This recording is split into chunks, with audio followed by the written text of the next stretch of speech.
अखंड ज्योति सितंबर 2021। हर दिन नया जन्म, हर रात नई मौत।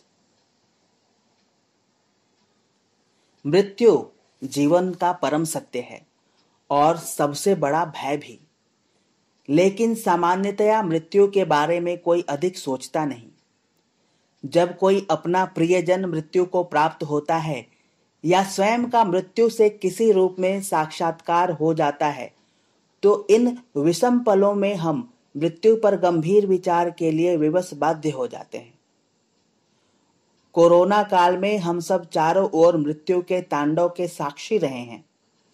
रोज सैकड़ों हजारों की संख्या में लोगों के मरने की खबरें आती रहीं और धीरे धीरे ये समाचार का सामान्य सा हिस्सा प्रतीत होने लगा।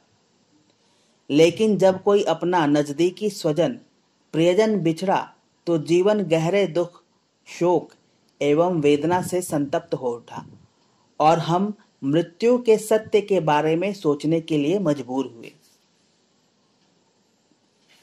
इन पलों में एक बार तो ईश्वर के विधान पर तक प्रश्न उठे कि वह इतना क्रूर कैसे हो सकता है। कितने सारे असमय ही इस महामारी के कारण काल कवलित हुए, लेकिन मृत्यु पर किसका वश चल सकता है। अंततः मृत्यु के अटल विधान को ऐसे ही स्वीकार करना ही पड़ता है, जैसे दिन के बाद रात का नित्यक्रम। मृत्यु जीवन का एक अकाट्य किंतु कटु सत्य है। जो भी इस मृत्यु लोक में आया है, उसे एक दिन इसे छोड़कर जाना होगा, चाहे वो गरीब हो या अमीर, सामान्य व्यक्ति हो या महापुरुष। भगवान राम, श्री कृष्ण, बुद्ध जैसी अवतारी सत्ताएं भी इस धरा पर आईं और चली गईं। यहाँ सबकी एक सीमित किंतु एक निश्चित भूमिका रहती है। कुछ लोग इसे समझ पाते हैं, अधिकांश इसे समझे बिना ही यहाँ से विदा हो जाते हैं। एक सार्थक एवं सुखी जीवन के लिए मृत्यु के इस पहले पर विचार अभिष्ट हो जाता है। विज्ञ जनों की माने तो जीवन को सही ढंग से जीते हुए मृत्यु रूपी भय का बखूबी सामना किया जा सकता है, बल्कि एक उत्सव के रूप में इसको गले लगाते हुए जीवन की महायात्रा पर आगे बढ़ने का सुयोग बनाया जा सकता है। प्रतिदिन मृत्युलोक के इस चौराहे पर कितने सारे लोग आते हैं और जाते हैं।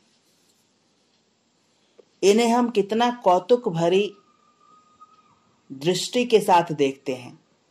लोगों के या वाहनों के आने जाने के इस सिलसिले को कहीं कोई बुरा नहीं मानता, दुखी नहीं होता, बल्कि इसको मजे से देखते हैं, इसका आनंद तक लेते हैं और स्वयं भी कुछ पल इसका हिस्सा बनकर अपने गंतव्य स्थल की ओर बढ़ जाते हैं। कुछ ऐसा ही इस धरती के मृत्युलोक के चौराहे पर आते जाते हर व्यक्ति का आवागमन का सिलसिला न जाने कब से चल रहा है। एक सराय की भांति इस मृत्युलोक पर हम ठहरते हैं और फिर समय होने पर इसे छोड़ अपने अगले गंतव्य की ओर बढ़ते हैं। जीवन का यह सफर एक रेल यात्रा जैसा मान सकते हैं, जिसमें सब अपने अपने स्टेशन आने पर उतरते रहते हैं। सराय या रेल के सहयात्रियों से हम अनावश्यक रिश्तेदारी या मोह आसक्ति में नहीं बंधते, नहीं इसके कमरों या डिब्बों पर अपना अधिकार जमाकर कोई लड़ाई झगड़ा या मुकदमेबाजी में उलझते हैं। ऐसे ही जीवन रूपी सराय या रेल यात्रा के साथ भी अनासक्त भाव से रहकर जिया जा सकता है। जीवन के इस सत्य से हम जितना जल्दी रूबरू हो जाएं, उतना उत्तम रहेगा। हमारी धरती पर अल्पकाल की अवधि कुछ निश्चित उद्देश्य के लिए मिली हुई है। इस उद्देश्य को पहचानना व इसे प्राप्त करने के लिए सचेष्ट प्रयास करना हमारा प्रथम कर्तव्य बनता है। जिस मानव जीवन में परमेश्वर ने अपनी सारी संभावनाएं भरकर भेजा हो, उन संभावनाओं को साकार करने के प्रयास में जुट जाना है। तन मन एवं अंतरात्मा जैसे ईश्वर प्रदत्त संसाधनों का श्रेष्ठतम उपयोग करते हुए अपनी संभावनाओं को साकार करना है और साथ ही अपने पारिवारिक सामाजिक दायित्वों कर्तव्यों को पूरा करते हुए अंततः आत्मज्ञान से लेकर मुक्ति, मोक्ष, निर्वाण, समाधि आदि की ब्राह्मी स्थिति को प्राप्त करते हुए जीवन की महायात्रा पर आगे बढ़ना है। अधिकांश इस जीवन रूपी सराय, चौराहे या रेल यात्रा से अनावश्यक मोह ममता पालकर अपने मूल उद्देश्य से भटक जाते हैं। उन्हें अपने गंतव्य का बोध नहीं रहता और संकीर्ण स्वार्थ, क्षुद्र अहंकार और वासना तृष्णा के बंधन में जकड़ते हुए पाप की गठरी धोते रहते हैं और जब विदाई का समय आता है तो एक भारी बोझा लादकर संसार से विदा होते हैं। ऐसे में उनका पूरा जीवन जैसे एक त्रासदी की तरह प्रतीत होता है और शरीर छोड़ते समय मृत्यु के आने पर भारी पश्चाताप के साथ, गहरी वेदना एवं दुख संताप के साथ व्यक्ति को कलपते देखा जा सकता है। यह स्थिति अनावश्यक मोह पाल बैठे व्यक्ति की अपनों के वियोग विछोह पर होती है। मृत्यु के इस भय संताप का मुख्य कारण अज्ञान है, जिसके चलते शरीर व नश्वर जीवन से मोह आसक्ति जुड़ जाती है। इसी के कारण मृत्यु के आने पर सब कुछ छूटने व विलग होने की कल्पना मात्र से सिहरन पैदा होती है। अपनों के वियोग की कल्पना मात्र दुखों का पहाड़ गिरा देती है।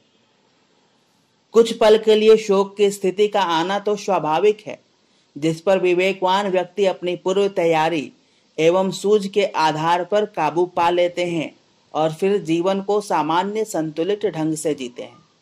लेकिन मोहग्रस्त व्यक्ति अनावश्यक भय, तनाव एवं भीषण संताप से होकर गुजरने के लिए विवश होते हैं। इसलिए आवश्यक हो जाता है कि अपने कर्तव्य कर्म का पालन करें और किसी के प्रति अनावश्यक मोह न पालें। साथ ही मरण को सदा स्मरण रखें। यह जीवन की महायात्रा का एक अहम पड़ाव है, जिसकी समय रहते तैयारी करनी है। अपनी देह का त्याग और अपनों का बिछुड़ना दोनों ही इस नश्वर जीवन का अकाट्य विधान है। जीवन के आदि आधार और अंतिम गंतव्य परमपिता परमात्मा को स्मरण करते हुए अपने कर्तव्य कर्म का पालन करते हुए आत्मभाव में जीने का अभ्यास करते रहना ही इसका एकमात्र एवं स्थायी समाधान है। बाकी मृत्यु तो इस जीर्ण शीर्ण शरीर रूपी चोले के लिए एक वरदान की तरह से है। जीवन की लंबी एवं थकाऊ पारी के बाद एक विश्रांति काल की तरह से है, जिसके बाद जीवात्मा तरोताजा होकर जीवन की नई पारी प्रारंभ करती है। मृत्यु हमें सदा इस नश्वर जीवन के शाश्वत आधार को समझने, जीने व अपनाने की प्रेरणा देती है। महाकाल महाकाली को अपने इष्ट आराध्य के रूप में वर्ण करने का ठोस आधार देती है, जिससे कि हमें अपना परम गंतव्य सतत सुमिरन रहे। परम पूज्य गुरुदेव ने तत्वबोध की साधना के रूप में इसका सरल सा किंतु प्रभावशाली मंत्र दिया है, जिसका प्रतिदिन सोते समय अभ्यास किया जा सकता है। युग ऋषि के शब्दों में हर दिन नया जन्म, हर रात नई मौत का अभ्यास चारपाई पर पड़े पड़े प्रतिदिन प्रातः एवं रात्रि को किया जा सकता है। प्रातः आत्मबोध के साथ जीवन भर की चुस्त दुरुस्त दिनचर्या का निर्धारण एवं रात्रि के समय इनका लेखा जोखा करते हुए सोने से पूर्व तत्वबोध का अभ्यास।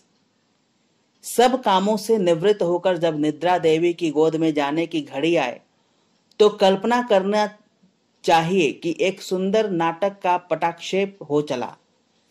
हमें सदा यह भान होना चाहिए कि यह संसार एक नाट्यशाला भर है।